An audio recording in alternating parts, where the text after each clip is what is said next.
All right, here we go. So this is Revenue Roadmap, where we talk about sales and marketing for local entrepreneurs. I'm Anthony Karls, president of Rocket Clicks. Today I'm with Nick Perow. So he is our resident expert at SEO. He also leads our development team. So we're going to be picking his brain for knowledge today. We're going to be talking about search engines at a really high level, what they are, what they should be used for, how they came about, Nick's overall experience in them. Just like in every episode, we're going to discuss why this is important for driving revenue online and how you, as a local entrepreneur who may not know anything about this topic, can know whether or not it's being done well or if you're getting sold a bag of goods from a snake oil salesman. So, because we want to help you avoid that. So before we jump into that, so Nick, thank you for joining me.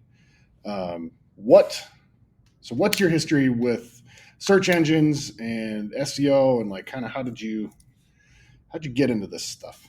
Yeah. Well, first off, thank you for having me. I'm excited to be here and to talk SEO at a high level. I got into SEO because, I mean, truthfully, it's so big. The scale of the problems to solve in SEO, the fact that it is, or it appears to be a black box. I'm a problem solver, and I love having that big problem to tackle. Nice. Um, So um, talk a so little I bit about talk a little bit about the black box, because there's a very paid media is very different than SEO, and like you kind of just hit on an interesting thing, the black box. So what does that mean? Like why do you call it a black box? well if you are not engaging, if you're not in SEO consistently keeping up with the changes and monitoring the changes, the impression is, oh, this is a system that no one knows the rules. No one knows why anyone ranks higher than anyone else. No one knows. Like, Google doesn't tell us. It's a secret. Yeah, so it's Um, and a game without rules. it's a game without rules. And Google does guard it as a secret, but that doesn't mean it is actually a game with no rules. It very much has rules. Part of the problem scenario there is figuring out, hey, what are they truly, and Yeah. how can we use those to our So how long have advantage? you been in the space? Because I think that's a pretty apt description of kind of Yep. the game, quote unquote, that SEO is. So how long have you been playing this game and Uh, writing your own rule book? uh, 10 years, somewhere in there. So Nice. about a decade of Google algorithm updates under my belt.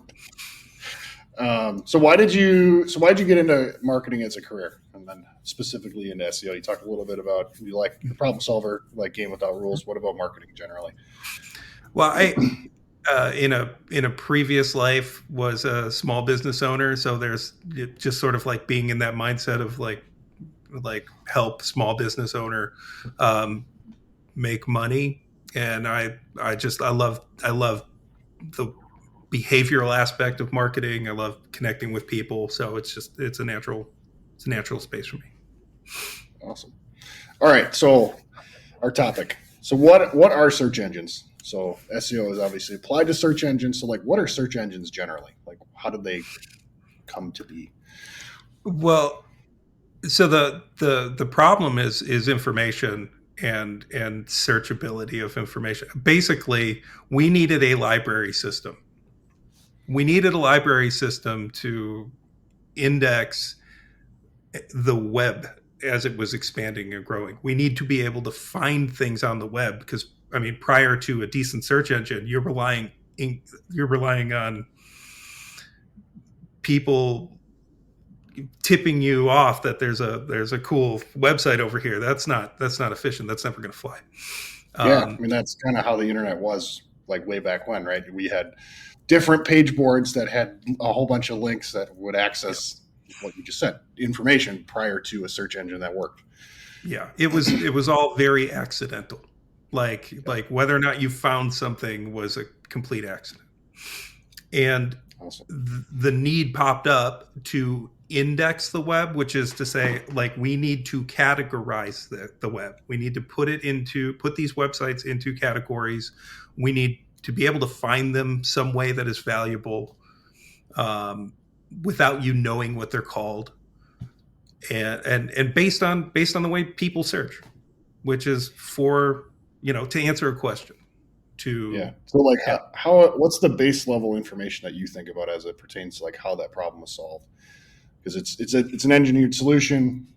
They didn't they applied something that was like, how did they go about solving the problem? I guess that's a better question. Well, first off, they hired a lot of library scientists. So when I think about the web as we currently know it, and Google as we currently know it, I mean, Yahoo at its inception, not currently, but like Yahoo, they took a different route, and it's worth telling.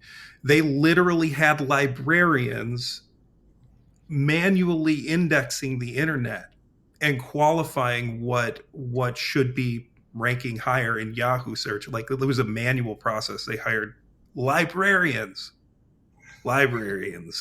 to Yep. index the web. Google's novel solution was that they figured out how to algorithmically index the web, and sort of the current state of search now is really driven by an algorithm, which is just math for ranking websites. They get categorized and then ranked, and that math is the heart of the black box. Yeah. So you said they hired a lot of library scientists. Yahoo did, and then they were manually doing this, and then Google took that idea and made it into a algorithmic process. They engineered it. They engineered it into an algorithm called PageRank, which is not technically what it is now, but is still the heart of the system. Right. So for all of us that grew up before the internet was like the most important thing in the world, we use a Dewey Decimal System. How relatable is that to what they engineered? 100% relatable to what they engineered. We have categories for types of information or types of searches. They are deliberately categorized, and then that library is curated by the algorithm. And Nice. and I mean, like, truthfully, I think about the search results pages as being a card catalog. I literally think in terms of paper and ink card catalog. Somebody sat down with a typewriter and punched it in. That's how I view the categorization of the internet. Yeah. It's So very why is that small. important? Yeah. Go ahead.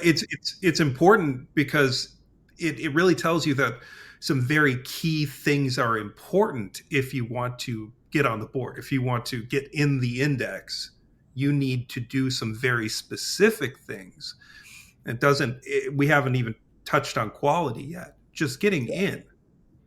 And that's 60% of the battle, just getting where you intend to be.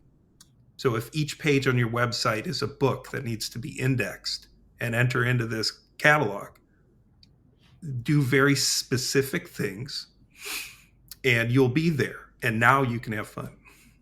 Yeah. So why is it important?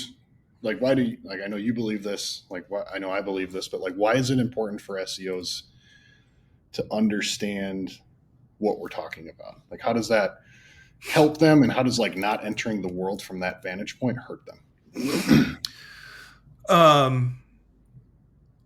If you don't have the base, if you don't start from the understanding what is this and how should it work from like a library science and engineering point of view,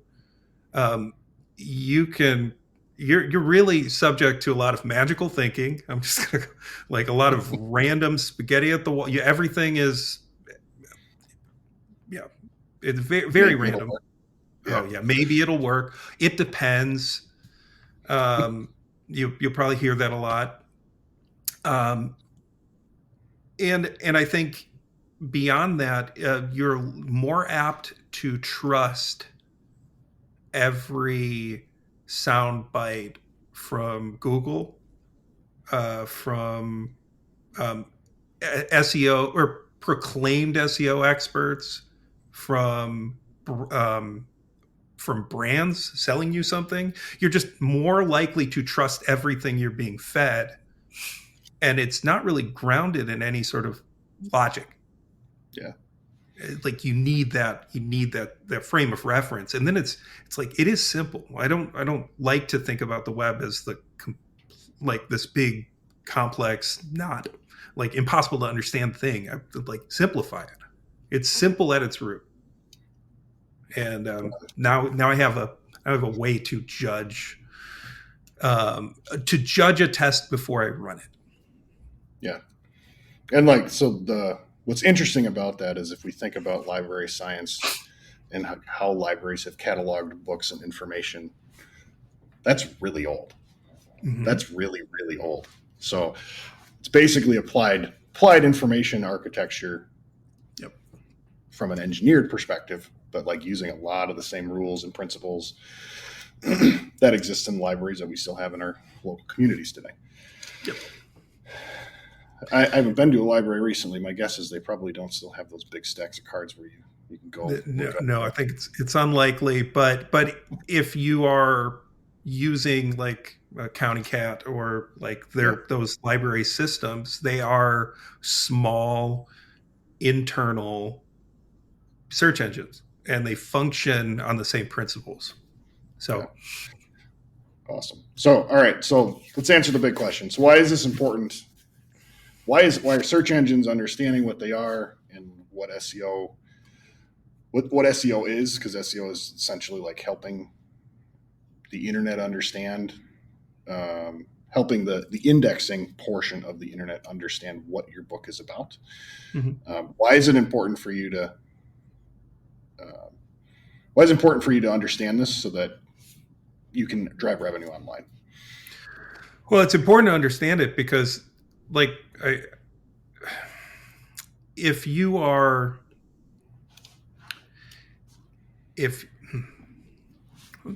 take a moment here with that, it's important to understand it because if you are making random decisions about your search strategy that aren't grounded in does this page rank for the right keyword? So the what I intend to sell or what I'm positioning to sell, if it's a service or a product, does it rank where it should rank? I need to be making decisions about the content on my website to say, does this support that page? Does it influence the positive ranking of that page? Does it, like every decision can be tied back to, does this rank where it should and as high as it should? Mm-hmm. And if you're not making decisions through that lens, you're likely not making money. Yeah, because you're probably not ranking. Like, and if you're probably not ranking, or maybe you're ranking for how to tie your shoes. If you sell shoes, you should be first maybe concerned that you rank for shoes for sale. And makes sense. All right, so you seem really smart. That's what our audience is going to think. They'll be like, oh, well, this smart man's telling me lots of smart things, but I don't know what he's talking about, which is fine. So, like, empower me to understand, like, how do I know whether or not I'm being serviced well in this area? Yep. What should I be looking for? Like, what are the things that I should be hearing in conversations if I'm working with someone on my internal team, or I've hired a freelancer, or I'm working with an agency? Like, what are the things that I should be hearing? What are the conversations we should be having? What should those look like? If they're not going well, what do those sound like as well? So, like, yep. Give me some things to think about. Well, I think the step one is revenue. Like, have a baseline for revenue and be tracking revenue across all sources, but organic sources specifically. Ranking. If you're not talking about ranking, you're likely getting sold the snake oil, so to speak.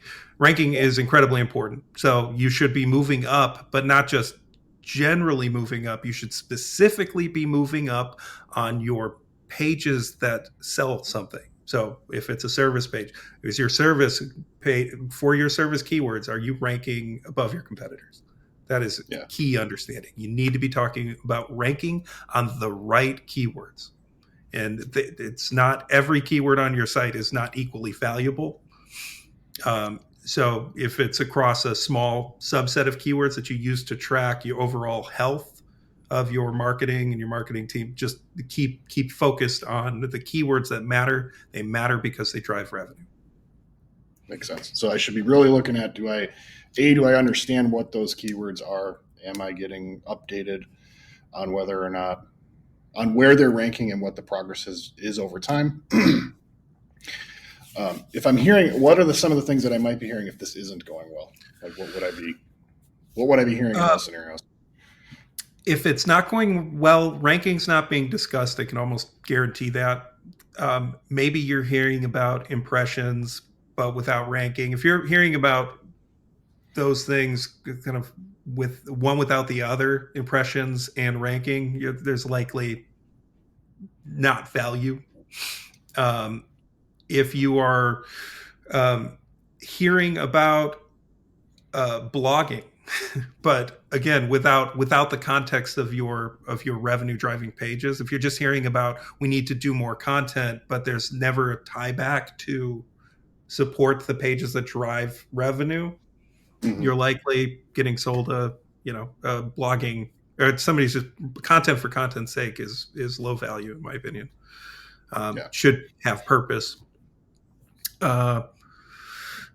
Ultimately, if you're hearing nothing, if you don't understand the words that are coming out of your SEO's mouth and they're not explaining well or slowing down to explain what they mean, if it's all jargon, if it's I work really hard to not use the jargon, but if it's SERP and I can't even remember. If it's all acronyms, basically, if it's alphabet soup, you should be asking questions about revenue and ranking. So something I could ask as the business owner, local entrepreneur, is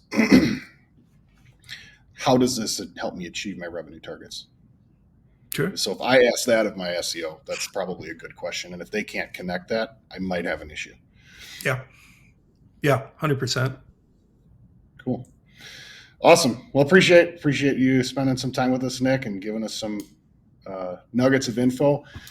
If people have questions on SEO or anything, how should they look to reach out? Rocketclicks.com. Just fill out a form. Nice. So, and I know you'll be there specifically on a web dev project, and some of our SEO clients, they might see you and they'll get a celebrity introduction. So appreciate it. Thanks, Nick. Thanks for having me. Yep.